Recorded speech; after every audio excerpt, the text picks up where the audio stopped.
Ladies and gentlemen, welcome back to the show. You're in the middle of a 3-part UFO whistleblower series. This is part 2. Today we have DC Long, an Army combat veteran who witnessed a hovering monolithic structure in an underground facility on an Army base. Ladies and gentlemen, if you like what you see, please like, comment, and subscribe to the channel. Go to Spotify and Apple Podcasts, leave us a review. And for those of you that are content creators, we've seen you guys pulling our content off of our episodes, and we really appreciate it. We made it easy on you. There's a link below. It's got hundreds of raw reels that you can take, download for free, make your own content out of it, monetize it, make money. All we ask is you tag the show. Love you all. Enjoy the content. See you soon. DC Long. Sean. Welcome to the show, brother. Pleasure to meet you. So, we met also at Dr. Greer's conference in DC with the Whistleblower Conference. And I just want to say it's an honor to have you here. I know it takes a lot of courage to come out and talk about what you're talking about after so long. And we're here to get your testimony of what you saw out to the public. What are your goals? It's an honor to be here, first of all. We spoke earlier downstairs. It can't be pushed further. I mean, you have to give yourself more credit because I wouldn't be alive. I wouldn't be sitting in this chair if it wasn't for you. If it wasn't for the people that you've had on before. When I had no strength left, I just happened to come across it. And, you're the reason I'm here just as much. So my goals reflect your goals. I'm glad you are here. And I'm glad the show helped you. It's helped a lot of people. And I said it before, I'll say it again. One of the main things we do here is we want to bring hope, especially to vets, overcoming all the trauma that has gone on for the past 20 years.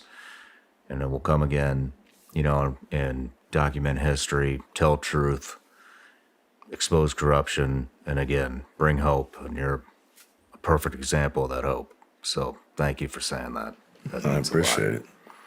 But now, before we get too sentimental here, I want to give you an introduction. So DC Long, you're in the DC Long, you're in the U.S. Army, Fort Bragg, North Carolina. 1997 to 2013 was your service, medically retired from injuries received from a combat jump. Your father was a government contractor also at Fort Bragg. And you had a encounter with what we call monolithic slab hovering off the ground at Range 19 at a secret underground bunker. And so we're here to document that testimony. Before we get started, everybody gets a gift, even you. And here you go. Thank you. The only thing I brought you was me. That's all right. That's more than enough. You're what it's all about. Thank you so much, man. That means a lot. You're welcome. You're welcome. So those are Vigilance League gummy bears. Is it legal? They are legal in all 50 states. We actually got an email once. And somebody sent us an email, and they said, "Man, I'm on my 3rd bag, and I still don't feel anything." I was like, dude, you're not supposed to feel anything. They just taste good. But that's awesome. Yeah. But so we're here to get your eyewitness account on what happened on that day. When was that? When did this happen? That happened in 2011. At the end of 2010, beginning of 2011, when I was still in Fort Benning, Georgia. Were you still active? Yes, I was. And incidentally, it had nothing to do with my military career. Anything that I did in service had absolutely nothing to do with it, in the sense that, as you said, my father was a government contractor. And on occasion, I had a 30% stake in the business. So he would ask me to help him out whenever I could. So I took leave. I came back down to Carolina to help him out. That day, the day in question, he was in the 18th Airborne Headquarters, G5 War Room. What he was doing there, I didn't ask. He didn't tell me. But that's where I met him. He told me that we were going to get an escort from JFK Warfare to take us over to a place called Range 19. Is it thundering outside? It is. Okay. I didn't know if you'd set me up. But where was I? I apologize. You got selected to go to Range 19. Yes, sir. Yeah, they called us. He called me up, said that we had an escort coming from JFK Warfare to meet us and take us to a place called Range 19. Just real quick, what was your dad's business as a contractor? It was turnkey. Originally, it started out doing residential and commercial construction from the monolithic slab to turnkey. Everything was subcontracted in-house. So it's whatever you needed, as long as you had plans. It was construction. Right. That was the main purview. Just Why do you think you guys got selected to do this? Well, as long as my dad was there, he's always had hunting land in North Carolina. And a lot of the guys from group that he met there would come down to his land, go hunting with him. A couple of the Delta Cats that he knew take us on their planes. We'd go down to Arkansas and do some duck hunting. And it's all over the U.S., Montana, Colorado, Mesa, elk hunts, bear hunts. Yeah, it's just the guys who were into it. That's how they got tied in. And he did submit everything that he did through the Army Corps of Engineers. That's where he would submit all of his bid submittals for the contracts, like the ForceCom building that they built on Fort Bragg. He was responsible for the top 3 levels of it. And but as far as how he got tied in to do the work around McKellar's Lodge during the SF compounds, I have no idea. We didn't talk about that in that sense. So, yeah, I just assumed it was the guys that he had met, and I knew him well enough just not to ask questions. They got the bids into where it needed to go. Say again? They got the bids into where it needed to go. Right. Okay. And it's not like it was a public bid. Not everyone could. Yeah. Because I imagine there were things that they weren't supposed to see, and we just weren't naturally curious people. So it's not like they had to worry about us saying anything. Yeah. The day that I met him up there, like I said, the escort comes to meet us. It's one of the guys that he knew that he had hunted with. I didn't know this gentleman. But they pick us up in a van. We get in the back of it. They take us out about 15 minutes. And I could tell it was going towards the direction. I don't know if you're familiar with Fort Bragg. I'm not. Okay.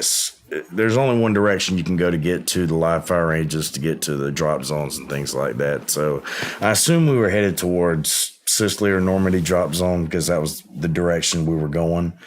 The van that they had us in, it didn't have any windows. You couldn't see to the front. It was just a cattle car. And we were joking they were going to take us away, ask him what he did, and we're going to head to Leavenworth for a little while. But we get there, and as soon as the door opened, it looked like a literal dump. There was just trash everywhere. Not like people just leaving stuff out. It was an actual dump. There was a 45-degree concrete door setting out of one of these hills that was directly in front of us, no further than you and I are to each other now. And so we go inside, meet another escort in there, take us to this freight elevator. We get in there, 2 series of buttons, didn't have any writing on it. One of the guys looks at my dad as saying to both of us, keep your head down, your eyes on the hills, the man in front of you, or you'll be shot. And we kind of started giggling because, at least I knew one of the guys was one of his buddies, people that he used to hunt out with. And the other guy, I recognized him as the guy who we'd went hunting with before. I knew later on that they were both Delta operators. If they were still active, I have no clue. Do you know their names? I do. Do you want No, to say their names? absolutely not. Okay. And I'll tell you later why. But yeah, hell no. So you're seeing familiar faces, which makes you comfortable, Right. And you don't realize how. The shitstorm I just stepped into? Yeah, absolutely not. What exactly were you guys there to do? What he told me was that we were going down below ground to set up a shoot house. Okay. An indoor live fire range that was going to be underground. Nothing new. Again, yeah, I didn't think anything of it. We had done other shoot houses before with the open tops that can be viewed from above. Mm-hmm. With a catwalk. Yeah. It didn't Didn't even phase you. It was just another day at work. Okay. And I was just there to help him out. But we get down, the doors open, and the first thing I see are these personnel connexes off to my right, the smaller ones, not the larger ones that you see scattered around, or like the ones you'd see on a big rig carrying around. These were the small ones. You would throw your personal gear in to go before you get shipped overseas. Mm-hmm. And as soon as I looked past them, I could see this giant monolithic slab just sitting there. At first, it didn't, once again, it didn't set off any alarms. I didn't think much of it, but the closer we got to it, I could feel this intense vibration. But you couldn't hear anything. It was dead silent in there. The loudest thing was the footsteps that I could hear. And what did the vibration feel like? It felt like being at a concert, standing next to one of the speakers, and without the bass the noise, just permeating through your body without the noise. There was zero noise, Zero, just vibration, absolute zero. I could still hear myself breathing over this, but inside, it was such a strange feeling to have. So the closer I got, I was like, well, I got to check this out. So I go down to one knee, faking I got to tie my boots. And then I glance up underneath it, and there's absolutely nothing underneath this damn thing. Nothing holding it up whatsoever. What did the slab look like? It just looked like a granite slab, but the sheen on it is what caught my attention the most. It was kind of in between being polished or just completely translucent. There was something behind it, but you could tell it had a smooth surface to us. And the only lights that were on in that hangar that we were in were directly over our head where we were walking through that walkway. And how big was the slab? Oh God, it was about 20 foot long. It was about 7 foot tall, and I couldn't tell how wide it was. By that point, I was already directly in front of it. So there's it would be impossible for a human to even think about picking something like this up. Oh, there's no way. Okay. Even with the construction that we've done, if you had to pick up something like that to move it anywhere, you would need at least 3-4 cranes. Oh, wow. Herrera could tell you better. Okay. The scope of equipment that it would take just to get it off the ground, not even to transport it to another location. But at this point, I'm still down on my knee, and I'm looking, and behind it, I can see 2 people standing. The only thing I can see is their feet, but there's this boulder directly behind it, and it's on the ground. And I glance over my shoulder, and there's a guy with his back turned to me standing in front of another boulder identical of the other one that I could see up underneath the monolithic slab, and he's just pushing it with one hand. And then I assume he's pushing it in the other direction because it's just freely spinning, no wobble. It's like it was attached to the top and the bottom, and it was paper mache. That's how easily this guy was just spinning it around. Wow. Now, at this point, the escort behind me kicks me in the back, says, "Let's go." So we get up, keep going, go down a flight of stairs. That's when we get to what we call the shoot house. You could see old lanes where they had actually used it before as a live fire range underground. And we'd probably only been down there 15 minutes, 15, 20 minutes maybe. Father was taking notes on the dimensions, what we needed, what I guess he understood what they wanted. And I know that we had to replace the walls. It's inconsequential to the story, but we had to replace the rubber on the walls for the shoot house. And in that amount of time, we go back upstairs, exact same route that we took on the way down, and everything's empty when we get to the hangar again. Everything, the 2 boulders in the back, the monolithic slab, all of it is absolutely gone. And we weren't, 100 yards below these guys. We were just 1 flight below them. So whatever it was they were taking out, we would have heard it. Even the people making noise around it, you would have still been able to hear. But it was dead silent. Like I said before, there was nothing in there. Just our feet, but coming back through, it was absolutely gone. Everything in there just vacated. And at that point, how much time had passed? Less than 30 minutes. Less than 30 minutes. Because it didn't take us long to do what we had to do downstairs. And this was just an assessment. You guys weren't actually... You weren't doing any construction or repairing the walls or anything. It was just this is what we need to do. So there was no equipment that you were operating that would have muffled any sound that was going on above the right. Taking measurements, layouts. The loudest thing was the tape measure we were using. That, a roll tape, and a notebook. That was it. That was the only thing that was the only thing we had down there.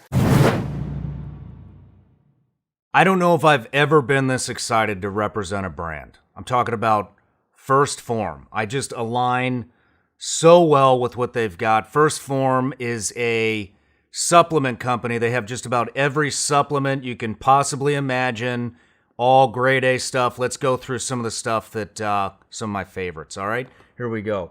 1, Enduro Performance. This is a non-stimulant pre-workout mix. Guess what? Made in the USA. Protein sticks and the protein bar. Look, I'm an entrepreneur. I'm super busy. I don't have time to go to lunch. In fact, I don't even know what a lunch break is. This is my lunch for the most part. Then we got OptaReds 50. Guess what? Also made in the USA. So is the protein bar and the beef sticks, actually. But OptaReds 50, guess what, guys? Beets. Super healthy for you. Guess what? They taste like shit. This doesn't. 2 scoops, throw it in there. You get all the benefits of having beets with OptaReds 50. Then we've got protein. Everybody needs protein. If you're not taking protein, you should be, especially if you work out. My favorite, chocolate banana. Guys, let me tell you something else about First Form. The owner, CEO, Andy Frisella, guy has made a phenomenal company. True American dream story. Started from absolutely nothing, sleeping on a mattress in the back room of a very small shop. Now, he's built an empire. Check it out. Go to firstform.com/SRS. He's also put a culture into his company that this entire country could use right now. Gave me a ton of inspiration. I used to listen to his podcast, Real as Fuck, when I was building my first studio in the attic of my house 3.5 years ago, right when this show started. Can you believe that? Now I'm repping the brand. And if you haven't checked out their podcast, you might want to. Like I said, Real as Fuck. Check it out. I'm actually on there. I do a pretty decent job, but let me know what you think. Anyways, once again, go to firstform.com/SRS. And when you get there, if you order $75 or more worth of product, guess what? You're getting free shipping. But you're only getting that if you go to firstform.com/SRS. That's 1STPHORM/SRS. Ladies and gentlemen, this is a real American company that aligns with all the values that America stands for. Check them out. Why are people investing in emergency food supply kits all over the country right now? The answer is because tensions continue to escalate in our country, our very fragile food supply chain is going to wind up failing again. That means you really need a proper supply of emergency food on hand before the disaster strikes. You'll breathe easier knowing you can feed your family in a crisis. Go to preparewithsean.com for your 1-week emergency food supply. My Patriot Supply is the nation's largest preparedness company with millions of happy, worry-free customers. It comes in a nifty ammo can that's loaded with delicious foods. There's no skimping on these meals, offering 2,000 calories per day. Don't skip the special $30 in savings available this week only on the 1-week emergency food supply. Go to preparewithsean.com. That's preparewithsean.com. How far away from the slab did you feel the vibration? Did you feel it before you saw it? No. Whenever when the doors of the freight elevator opened and I looked down, I could see it. Okay. It was no farther than from here to that camera pod, 6-7 feet away from me whenever we were walking in. But what made me stop? It was that close. Right. What made me stop was as close as we got. I noticed that in front of me with my dad and the other escort in front of him, it was almost like hopping a tripwire. When you're on the trail, you just get it and go. And that was the first thing I noticed. And then the closer I got to it, that intense vibration, and I was just too curious. Yeah. I couldn't stand it. I had to figure out what it was. And I really shouldn't have. When did the vibration stop? It didn't stop until I walked away. Okay. In the center, looking at the top of it, you could see this black box. I've tried to describe it before, and it was extremely difficult. It just looked like a small black GMTK toolbox that a military mechanic would have or carry around. It wasn't very big, and it just had 2 leads that came off of it, and it looked like it was wrapped in a casing that you could almost see something inside of it, but it wasn't mechanical. It wasn't moving. It didn't have lights. It was just opaque, but it didn't really seem to serve any purpose. But the other boulder had the same thing on top of it. But so hold on, I'm sorry. Are you saying you saw 2 boulders in a slab? Yeah. And they were all 3 of them at the same time? The slab itself, the monolithic slab, it was about 12 to 15 inches off the ground. Okay. And whenever I knelt down to tie my shoes, I could look through it, and I saw the first boulder that I noticed, and it was just sitting on the ground. Okay. And then I glanced back, and that's when I saw the other boulder that had the same black box on top that was being moved around. And that was levitating? Yes. So one boulder was levitating, 1 slab levitating, 1 boulder on the ground. Correct. Okay. Did the slab have a black box anywhere near it? The monolithic slab? Yeah. It did. It did? Where was that located? It was on the top near the center where I was feeling most of the vibration. It was like the closer I got to it, that's where it was the most intense, at the center of the slab, where that box was on top of it. Okay. Keep going. And after that, we go back upstairs the way we came, like I said. We get out of the door to leave. Van's still in the same place. We hop back in. We take that same 15-minute drive back to 18th Airborne Headquarters. They gave us our phone back. I got my ID. And then my dad said something to one of the other guys that I had recognized that he knew, that I didn't know his name. But that guy took everything that my dad had, minus his phones.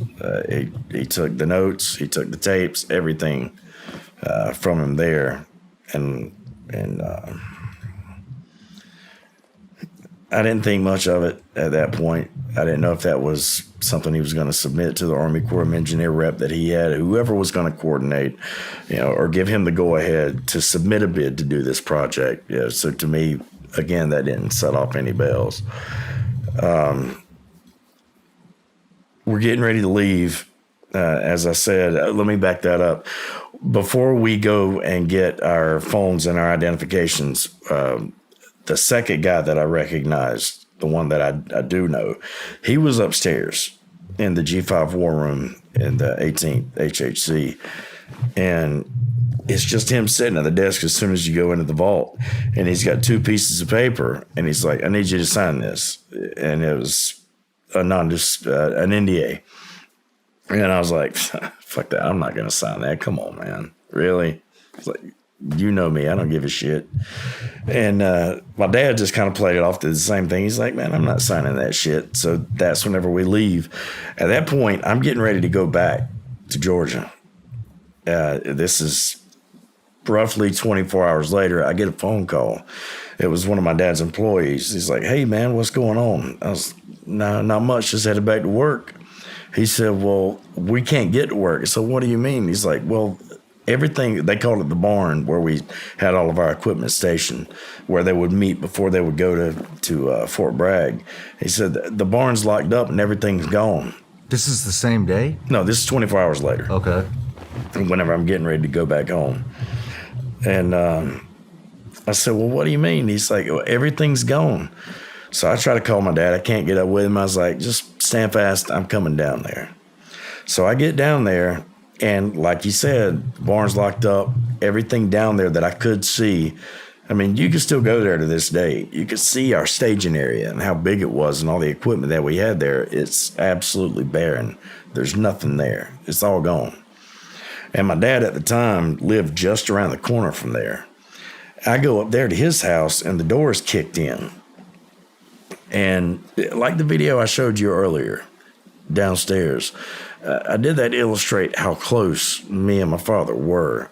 Because just telling the story from this point on, it sounds inconsequential. But like, oh, well, sons and fathers have problems all the time. It's no big deal for bad blood to take over, and just people can be too much like each other, bullheaded, and not be able to communicate. And that's why I showed you that, so you could see what kind of, I mean, I've called the damn guy my hero because he was. But I get in there, and my dad's sitting at his couch. And his office is just to the left of his living room, and everything is torn out. Everything is gone. And I was like, what's going on, man? He's like, it's all gone. I was like, do you think this had something to do with Range 19? And he stood up, that man you saw, and he said, don't you ever fucking mention that name to me again. And that was the last time that I got to spend any time face to face with my daddy. Yeah, I'm sorry. It's a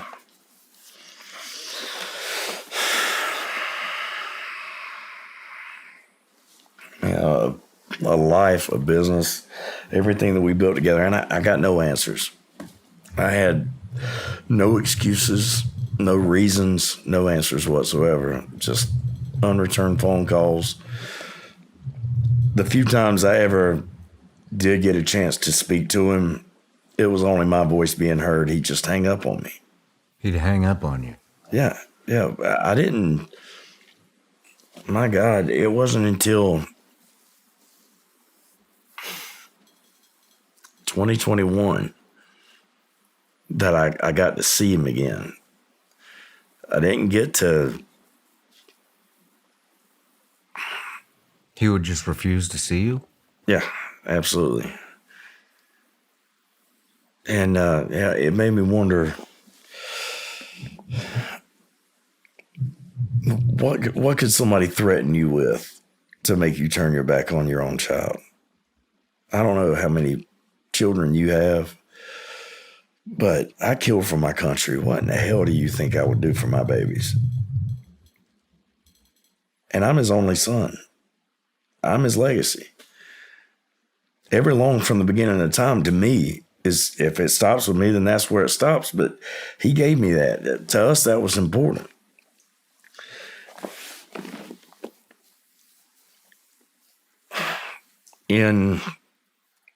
I cut my ties. I let it go where it's so hard to talk about, man. But let's get back to my part of that affects my career and why I was retired. It was Is your dad still alive? no, he's not. When did he pass? November 10th, 2021. How? Well, that's they said that he had aggressive cancer that they found late, that he was just ravaged. It was all over. And I know shit happens, as I'm no stranger to that. With our careers and all the guys in this room, none of us are strangers to things happening. We have a better way of accepting it than most people do, I think. But not him, not like that.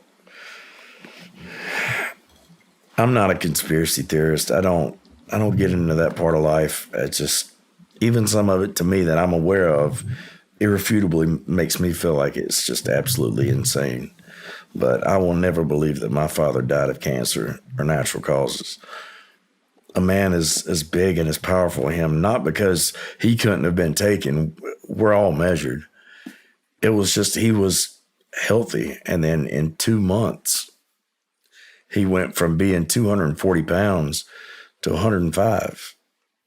Wow.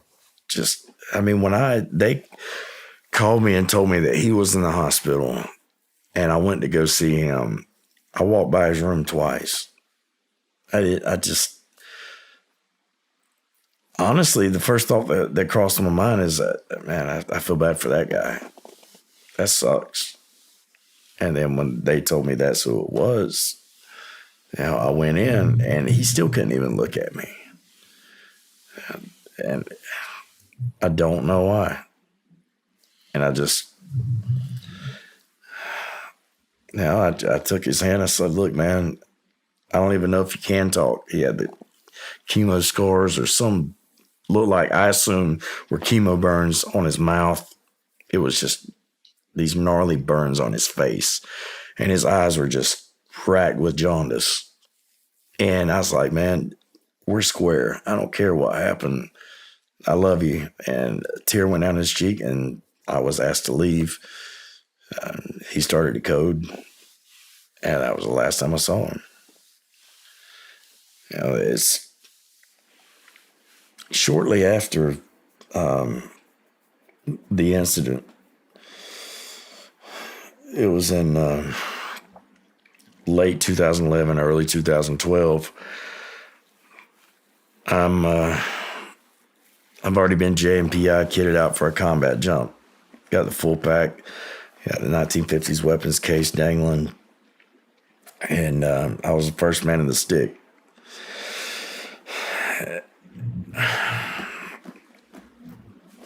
They gave us, told us the 30-second sign. We're all hooked up and ready to go. The jump master's got his arm up, getting ready to hit me in the back. And then we see shuffling, and I'm only one of 12 guys that I jump with every time. It never deviated, no change. That was my team. It didn't matter if it was CONUS, OCONUS. Those were my guys, only 12. And a guy from the back shuffles his way to the front, and it's one of the escorts. He is unmistakable. You can't. I mean, really? You know. Yeah.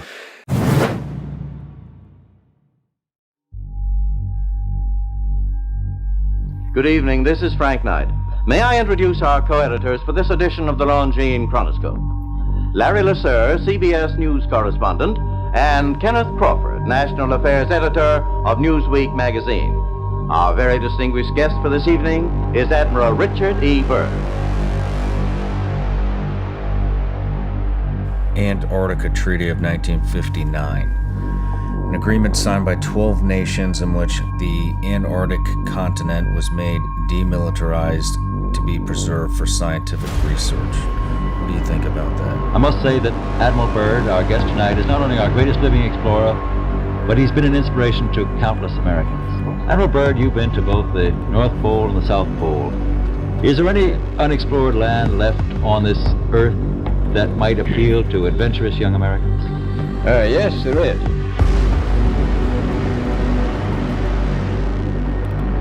He was also previously contracted by Raytheon Polar Services as a cook to work on a cat train that went across the ice, and he said the express purpose for him, I should say, for that team, working for Raytheon, was they were searching for missile site locations. They find out it's really usable, not only to live in, but militarily.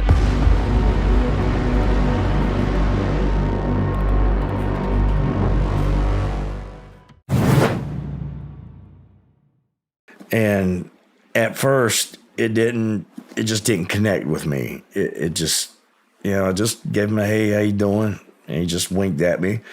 As soon as Judge John Master's arm came up and the green light's getting ready to go off, no sooner than it hit and I felt his arm coming down, I feel something slap me on the side of the face, and it was a static line. And that man took off out of the aircraft. And when he did, it snapped my neck. And it pulled me out upside down, deployed my combat gear. Long story short, had a complete oscillation, and I just smacked the ground, and I woke up a month later. Career's over. And I'll tell you something else. Do you mean you burned in? Yeah. Your chute didn't. Oh, my chute. What happened? My chute deployed. But whenever I fell out of the aircraft, and I think maybe we were jumping from 800 feet, if I had to guess. That's what it looked like from the horizon. But whenever he hit me going out of the aircraft, and the static line went taut, and it snapped my neck, and I fell out of the craft. I'm not even sure how I fell out, but it deployed my lowering line on the way out. So whenever my canopy did open, it just started a complete oscillation. Okay. I remember looking down and seeing daylight, and just smack, and it was over. You think that was an assassination attempt? I know beyond a shadow of a doubt that it was. And the only reason I tell you that is because when my father died, not even a week after I buried that man, I'm at our new house at the beach. Nobody knew I'd been there. I hadn't even changed my driver's license over. I hadn't even told the VA that's where I'm living. Not even a week after that man was buried, I get a knock at the door. It's that same guy who cut me out of the door. Hands me a note. It said, thinking of you. He's like, hey, sorry about your loss, buddy. What would you do?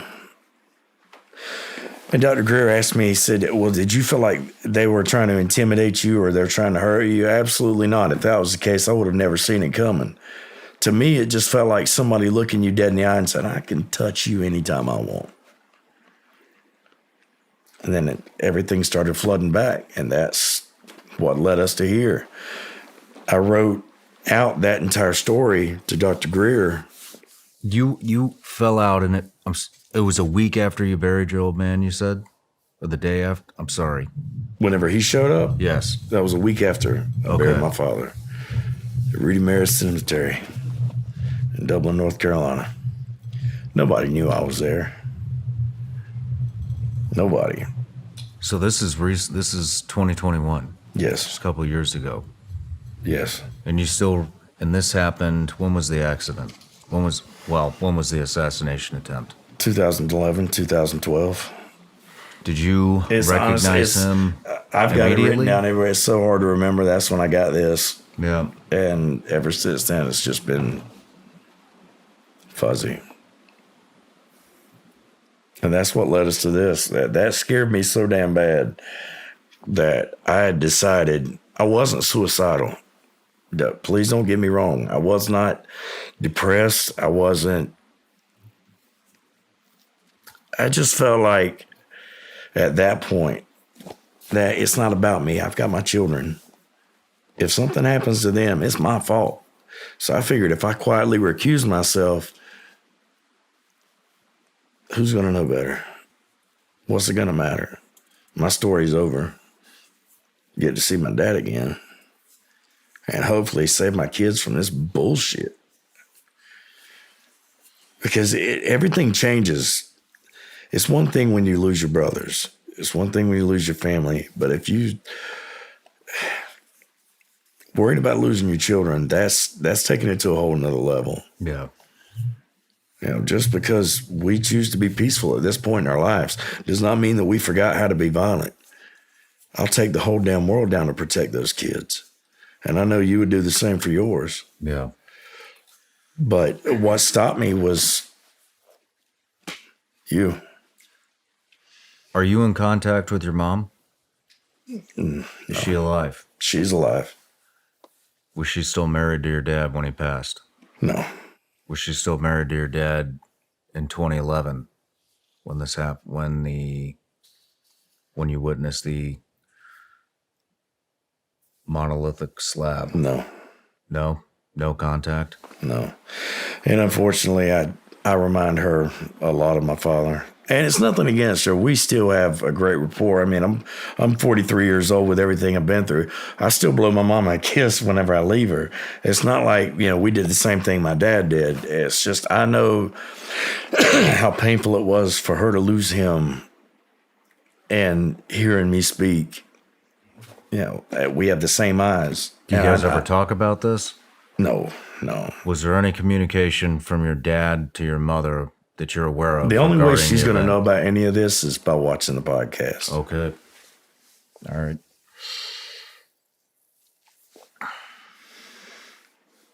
But, you know, and that's, I'm ashamed, absolutely ashamed from being too afraid to keep going. You know, I didn't even bring up the homeless bit because I did it to myself. It wasn't some crazy circumstance that I could blame on anybody else. It was my fault because I was afraid. So this destroyed your life. You're damn right it did.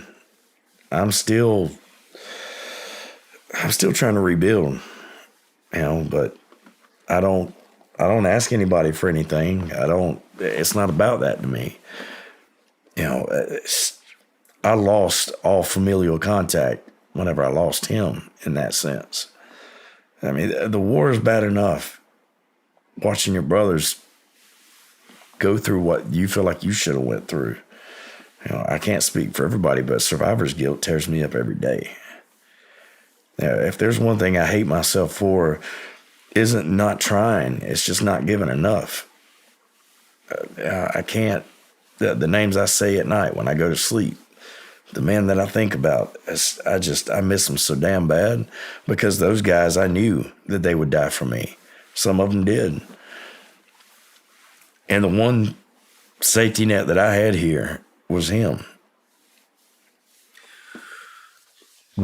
When you went to, it was just you and your old man that went to Range 19 that day? Or were there any other, did you guys have any workers with you? No. Just you and your dad? Just he and I. Why are you coming forward? Why are you coming forward to educate the public about what you saw that day? Same thing I said at the press conference. I'm damn tired of doing nothing. You know, I couldn't take losing my career. I'm fine with that. I didn't think I was going to do it forever. I'm fine with losing material possessions, but one thing I will not stand for to watch people in this country just hand their freedoms over and think that the government's doing them a favor. Watching my brothers who would rather be homeless than have to deal with the bullshit that got us there in the first place. And it's not because we're afraid. It's because we don't feel like we did enough. We feel like we're just putting our burden on other people, and that's something that they don't deserve. You're willing to die for people who don't even damn like you. To me, that's absolutely fucking insane. But that's just the kind of people that we are.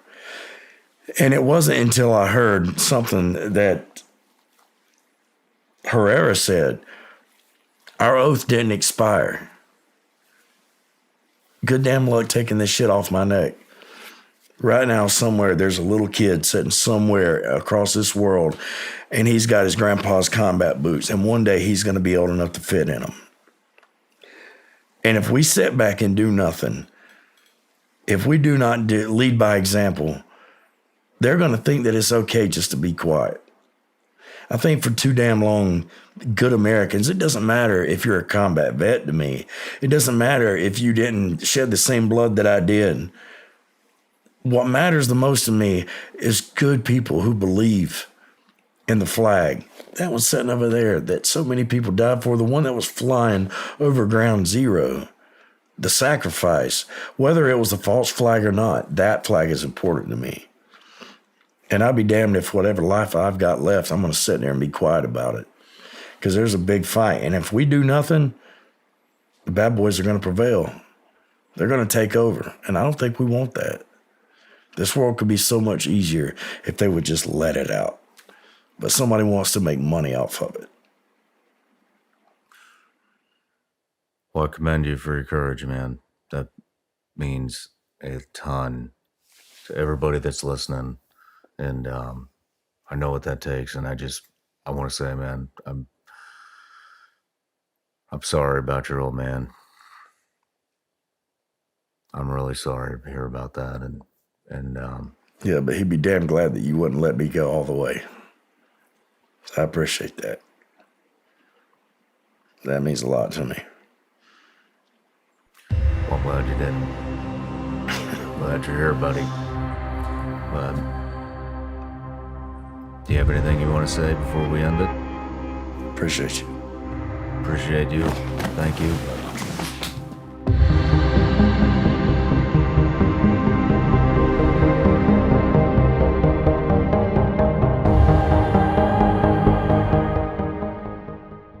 Hey everybody, I'm Sean Ryan. Click here to subscribe to the Sean Ryan Show YouTube channel for the hottest and most compelling interviews that you will not see anywhere else. I've also made a playlist of all the previous SRS episodes so they're easy to find. You can find that right here.